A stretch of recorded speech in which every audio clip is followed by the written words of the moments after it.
January 21st, Pilgrims. By faith, Abraham, when he was called, obeyed by going out to a place by which he was to receive for an inheritance. And he went out, not knowing where he was going. By faith he lived as an alien in the land of promise, as in a foreign land, dwelling in tents with Isaac and Jacob his sons, fellow heirs of the same promise. For he was looking for the city which has foundations, whose architect and builder is God. Hebrews 11, 8 through 10. Pilgrims. On January 21st, 1621, the Pilgrims left the Mayflower, gathered on the shore on what is now Plymouth, Massachusetts, to participate in their first service of worship and thanksgiving in the New World. Persecuted by the Church of England and the government, the group of separatist Christians had moved to the Netherlands in 1608. Not satisfied with their lot, they felt a calling to go to the New World, to establish a heaven on earth.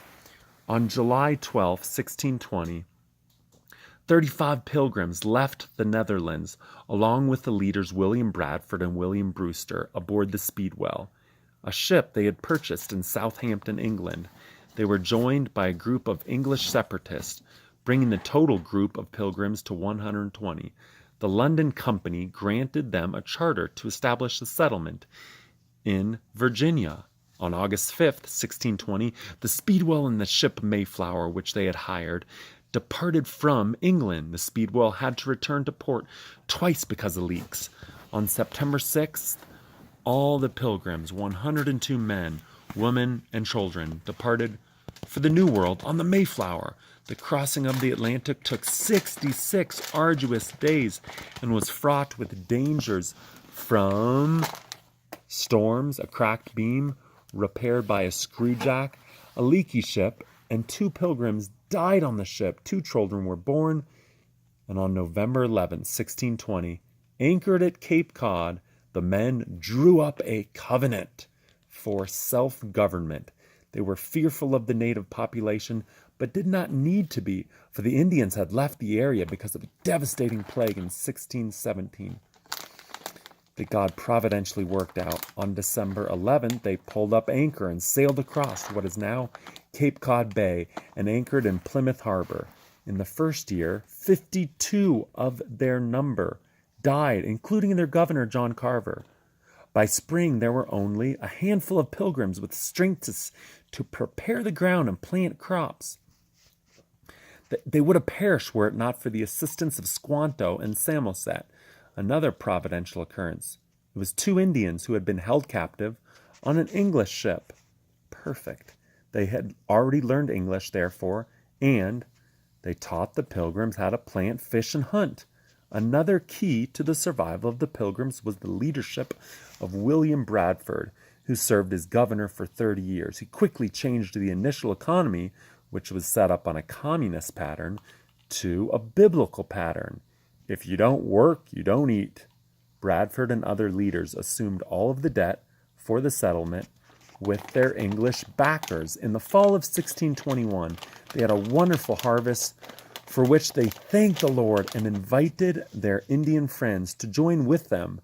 The pilgrims knew that it was the hand of God that had preserved them.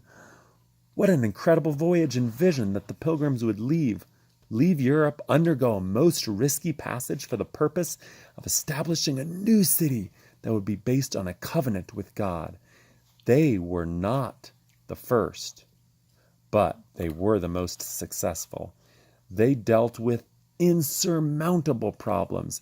Having arrived in the New World in wintertime and without appropriate supplies and shelter, more than anything else, it was a voyage of faith. Their religious biblical beliefs had brought them into such a position of conflict with both state and church in England and Holland, and their hope was to found a city whose foundation and builder was God. Theirs was a spiritual inheritance that was to be transformed into a worldly or temporal inheritance. Most of us, we have reached the conclusion on this side of heaven, we will never have a city or nation that is totally committed to obedience to God.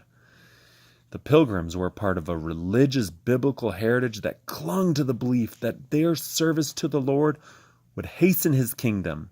As separatists, their strategy was to leave the world of sin and pollution and transport themselves to a new location where they could start anew and avoid the contamination of the world and the church. The problem with this strategy is that in this world, we bring pollution with us. We bring sin with us. There was so much stacked against them, we would say they beat the odds. They insisted their journey, their location, the assistance of the Native Americans, and all the myriad of other instances in which God's providence sustained them was only from God's benevolent hand. Pray with me. Lord, I want to walk with you in faith and claim the spiritual inheritance that you have for me.